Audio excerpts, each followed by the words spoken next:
Kabbalah, and the psychology of the soul, taught by Rabbi Tzion Krasnianski.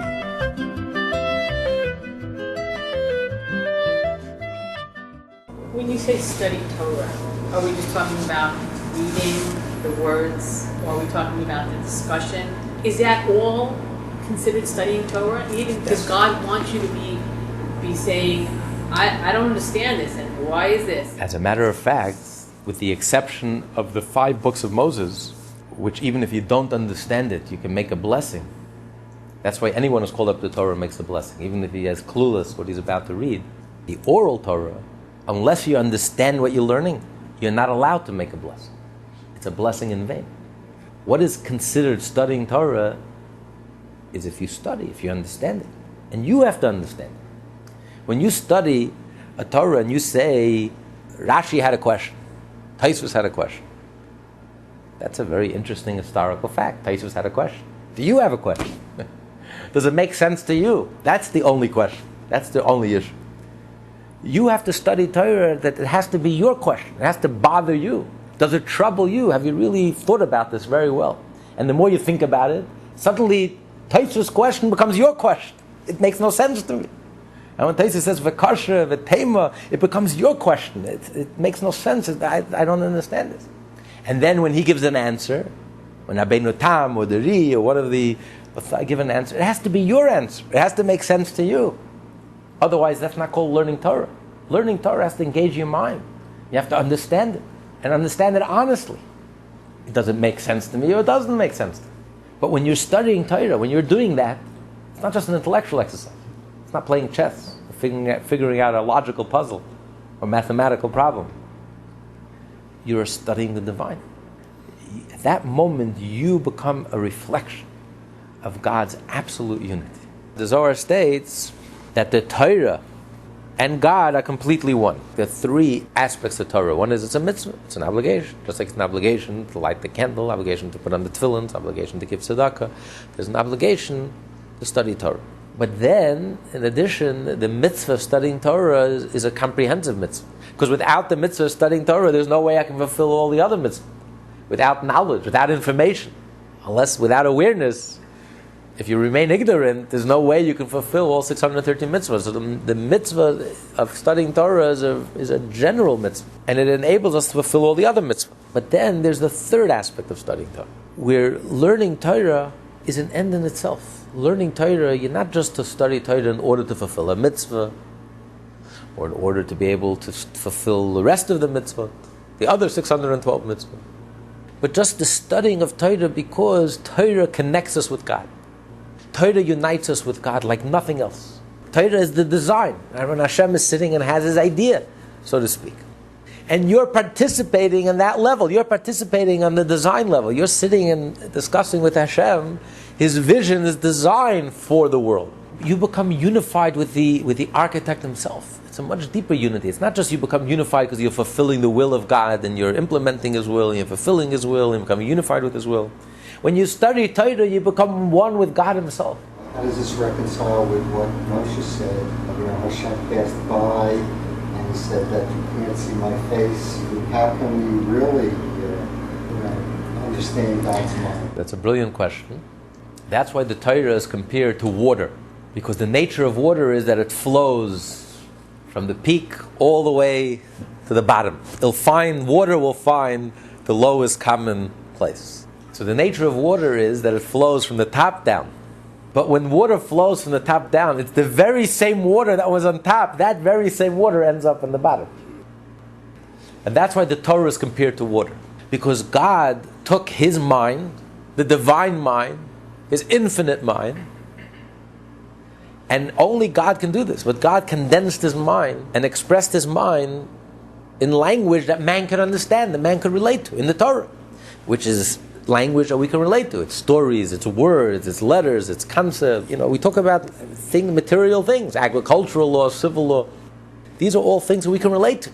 But what are we dealing with here? We're not dealing with, this is not just law, this is not just physics, this is not just mathematics, this is not just agriculture. You're dealing here with a divine mind. When you study Torah, your mind is engaged and occupied in the very same thing that engages God's mind. the entire creation, as we learned earlier, is insignificant to God. It doesn't engage God's mind. It doesn't even begin to engage, doesn't even begin to scratch the surface. It's completely nullified. It's almost like God can't even find it within himself. Even his ability to create is completely insignificant and nullified within God. But the Torah, this engages God's mind.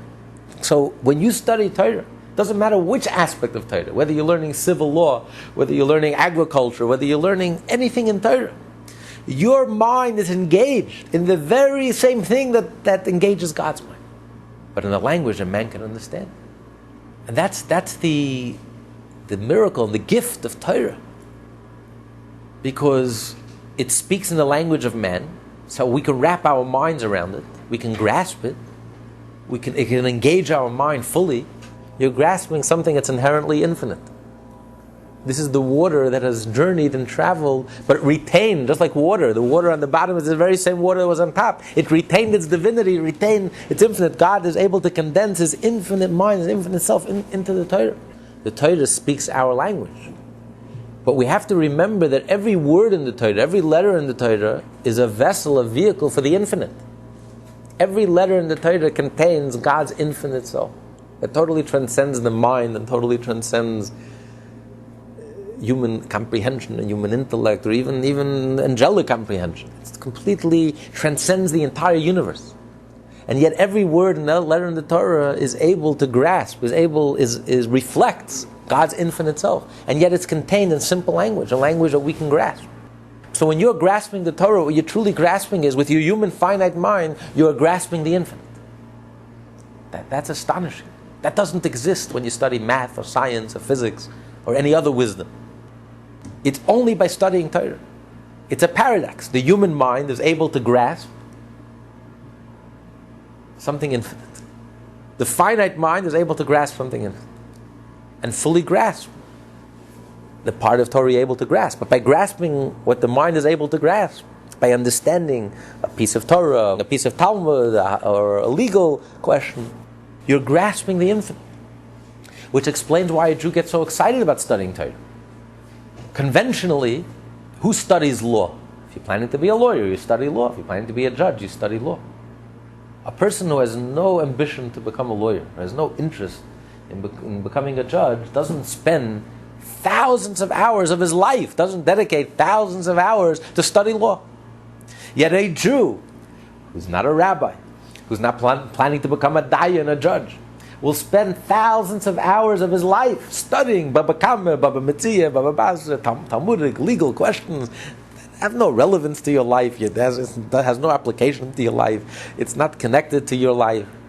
And yet a Jew can't wait to wake up in the morning and to study with renewed enthusiasm and spend 18 hours a day to study and to learn, because it's not just a question of studying law, intellectual exercise. It's not just a question of studying mathematics or physics, which gives you a tremendous intellectual reward. Because when you study Torah, you become connected, you become united. Your mind becomes united with the mind of God. You become inseparable from God. Your mind becomes the finite and the infinite merge. You become one with God. And a true master of the Torah, your mind starts thinking like the divine mind. That's why the true masters of the Torah, the true leaders of the Jewish people, the Moshe Rabbeinus of the Jewish people, the Moses of the generation, their mind became one with the mind of God, and therefore they looked at everything in life from a divine perspective. And when you study Torah, we absorb a lot more than just the conscious level. When you read a book, you're not just absorbing on the conscious level. You're also absorbing, the author has invested his soul in that book. You're getting a lot more than just what you receive on the conscious level. Your soul, so to speak, is connecting with the soul of the author. And if the soul of the author happened to be a very rotten human being, it will affect you. You can't say you're unscathed, it won't affect you. So imagine how much more so when we study the Torah, the divine author, written by the divine author. So when we study Torah, it's a lot more is going on than just what's going on the conscious level. That you understand the Torah, you appreciate it, it's deep, it's profound, it's interesting, it's stimulating, it's exciting. A lot more is going on. He invested himself in the Torah. It's his mind. It's his infinite divine mind. You're absorbing the holiness of the Torah.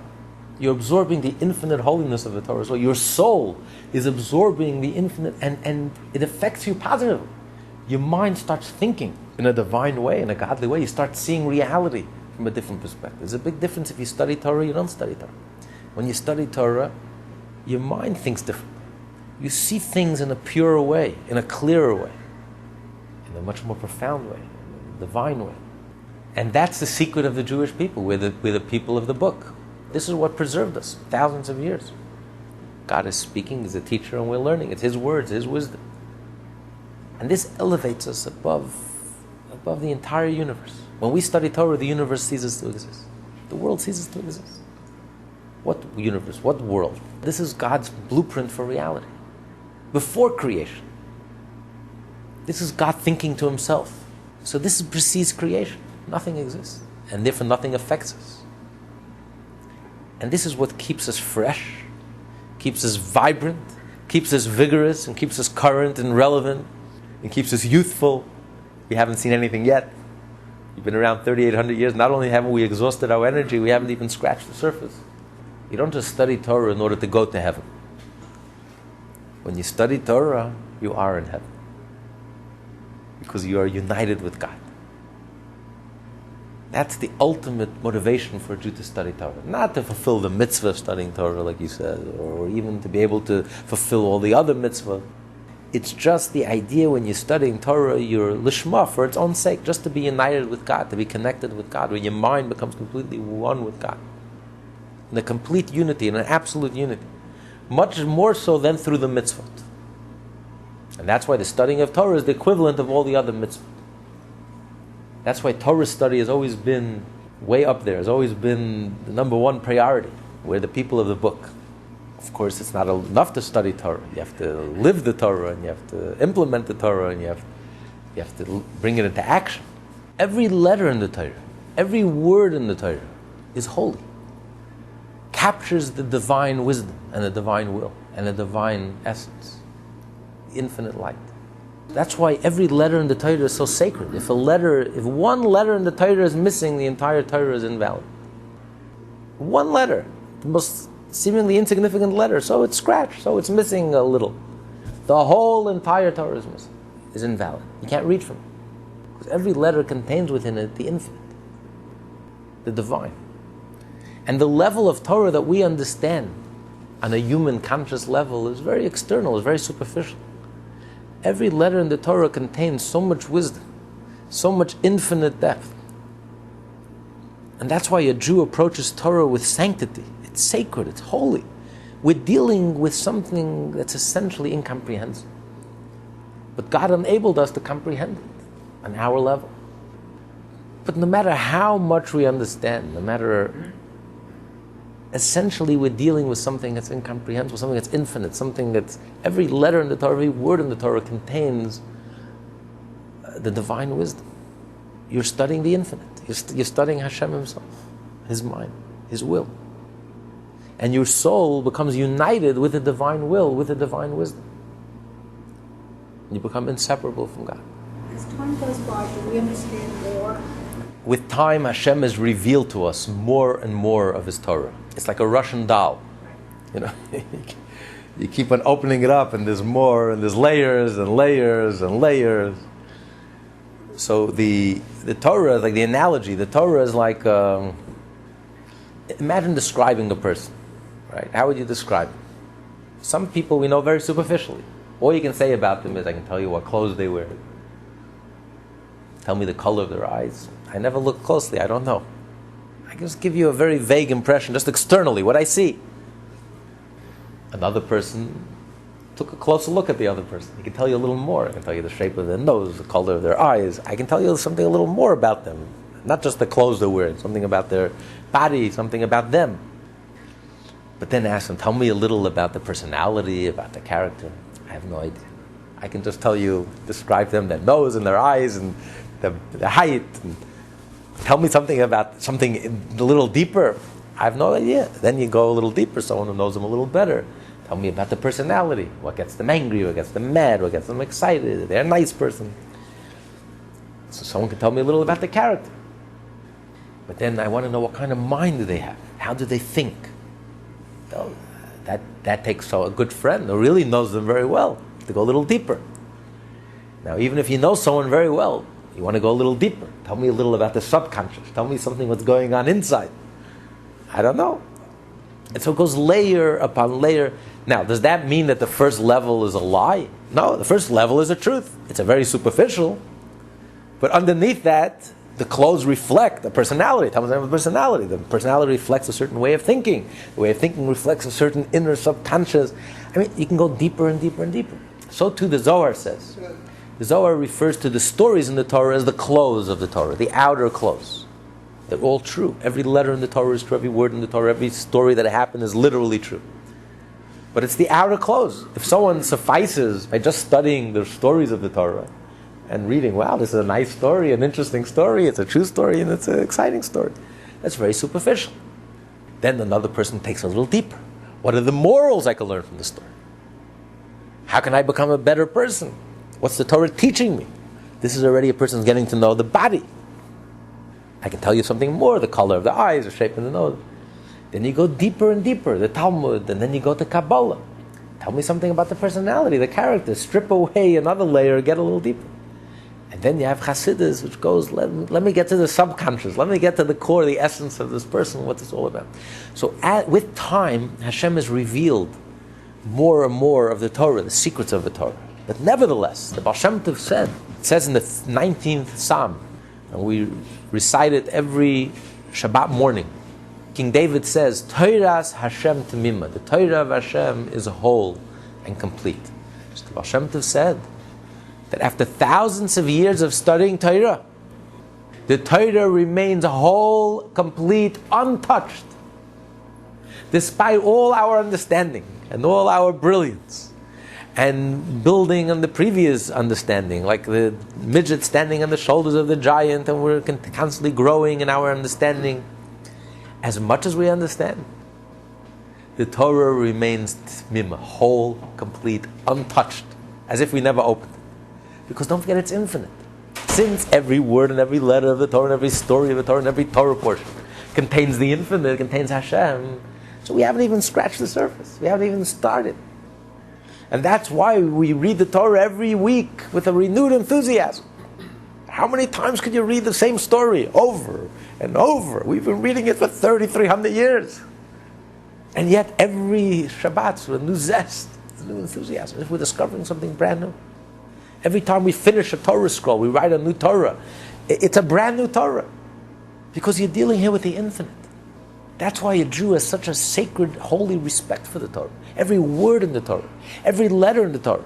It's not just brilliance. We approach the Torah with holiness. And that's why we have a respect for the earlier rabbis, the earlier authorities. Why we can't dispute an earlier authority. Because, yes, maybe we are more brilliant than them because we have more information than them. We are the midgets and they are the giants, but we are the midgets standing on the shoulders of the giants. We see a lot more.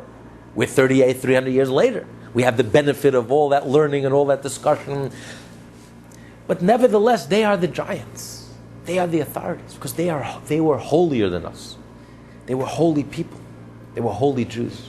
Why were they holy? Because they were closer, one generation closer to Sinai, one generation closer to the source. They were just holier people. They felt godliness. They were just holier people than we were. They were like spiritual giants in comparison to us. Therefore, when they studied Torah, they felt the sanctity of studying Torah. It wasn't an intellectual exercise. And because they felt the sanctity of Torah study more than we do, therefore, they were able to get to the truth of the Torah a lot more than we do. We may be more brilliant.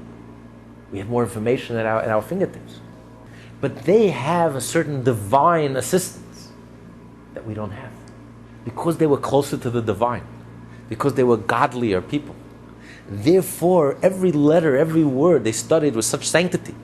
Therefore, Hashem helped them. They had the divine assistance that every letter of theirs, every word of theirs is genuine. And that's why we have a tremendous respect for the previous generation. And the latter generations can't argue with an authority of the previous generation. The Achreinim can't argue with the Rishonim. And Amoira can't argue with the Tanya. Because we know that there was a sanctity, there was a holiness there that they had, that we don't have, that we lack. They're the spiritual giants and we're the spiritual midgets.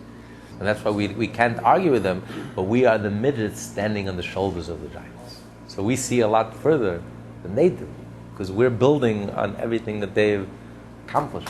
That doesn't mean we're more brilliant. Of course not. Of course not. Are you kidding? If they knew what we know today, with their minds, they would have. Don't forget, they had nothing, and there's no question. Don't forget the books that we have, because they had nothing to. It was very difficult to write. Can you imagine if they had the computer? How prolific they would have been. How much they would have accomplished. We have all this opportunity, just we have nothing to write. So when we study a Rashi, and let's say we don't understand it, we approach it with trepidation. Even our language, we don't say, well, I disagree with Rashi. I disagree with Rashi. You know what Rashi is? Rashi is what a holy Jew he was. I don't have the merit to understand what he's saying. So I'll bust my head and break my head, and I'll pray. And I'll go to the mikveh and I'll pray hard and I'll work my head off, and then Hashem will open my eyes, and I'll begin to taste the sweetness. What Rashi is saying, I'll begin to understand the depth and the brilliance and the sweetness and the accuracy of what Rashi is saying. There's a healthy respect when you open a word of Torah, or even the oral tradition from a holy rabbi who wrote something in Torah. This is the divine wisdom you're dealing with. This is not a chess game, mathematics. Let me figure this out logically and rationally. You're dealing here with something sacred and something divine, something ultimately that's infinite and intact and whole and incomprehensible. And Hashem enabled us to understand some of it. And therefore, when you approach it that way, then you have the divine assistance to be able to come to the truth, to understand really what the Torah says. Because otherwise, people use the Torah as a platform for their own brilliance or arrogance or abri, and they start interpreting things in the Torah that are simply not true, and distorting things in the Torah, because the Torah to them is just an intellectual exercise and just a tool to show how brilliant they are. This reminds me of a beautiful story of Hillel Parich. Hillel Parich never saw the Alter Rebbe, the author of the Tanya. Once in his life he heard his voice, because he heard so much about the Alter Rebbe that he decided he must see him. But every town he came to see him, he missed him. He just missed him. Like the Alter Rebbe just left. And this happened time and time again. Finally, he got smart. He found out the Alter Rebbe's itinerary, and he made it to the town before the Alter Rebbe came. But there was going to be a big crowd to see him. How is he going to get his audience? So he hid under the table where the Alter Rebbe is going to speak. And he prepared some questions in the Talmudic tractate of Erechin. Erechin is a Talmudic tractate that explains the laws in the Torah. At the end of the book of Numbers, it says, if a person takes upon himself that I'm going to pay the value of a person. So depending on the age of the person, depending if it's a man, a male, a female, then the age. If it's to the age of 30, the age of 50, beyond, he has a certain price. So that's the amount that you have to give to tzedakah. So if you say, if his value, I take upon myself his value, he has to give, whether it's 3 shekels or whatever it is, the different ages, the different groups. So there's a Talmudic tractate on these laws, a whole Talmudic tractate called Erech. And the Alter Rebbe's reputation preceded him. The Alter Rebbe was the most brilliant mind in Eastern Europe, Talmudic scholar. He wrote the Code of Jewish Law. Alter Rebbe Shulchan Aruch, and he wanted to ask him, he had this question that bothered him, no one was able to answer, and he prepared these questions. The Alter Rebbe walks into the room, he sits down. Before he has a chance, his plan was he's going to poke his head up and say, I have a question for you.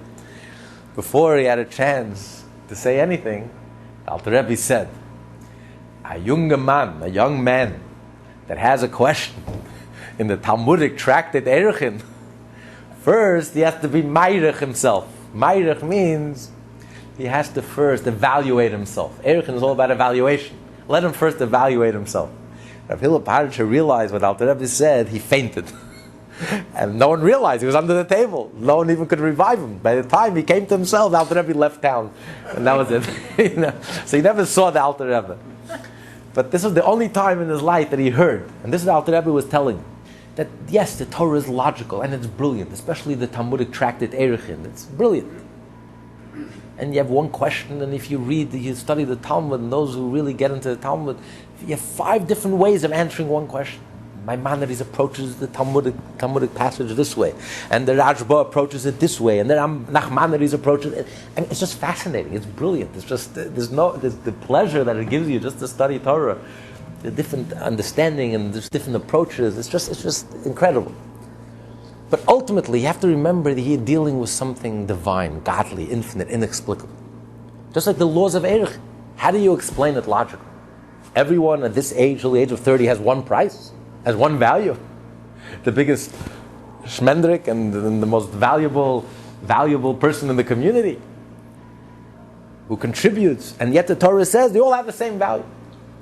In other words, you're dealing here with the infinite, because in comparison to the infinite, to Hashem, a billion, a trillion, a zillion is not one iota closer to infinity than one. To Hashem, the greatest, as we learned earlier in chapter 18, the greatest and the smallest is all the same. So they all have the same value. The one who makes the greatest contribution and the one who seems to be meaningless, his whole being and existence seems to be meaningless, if not counterproductive.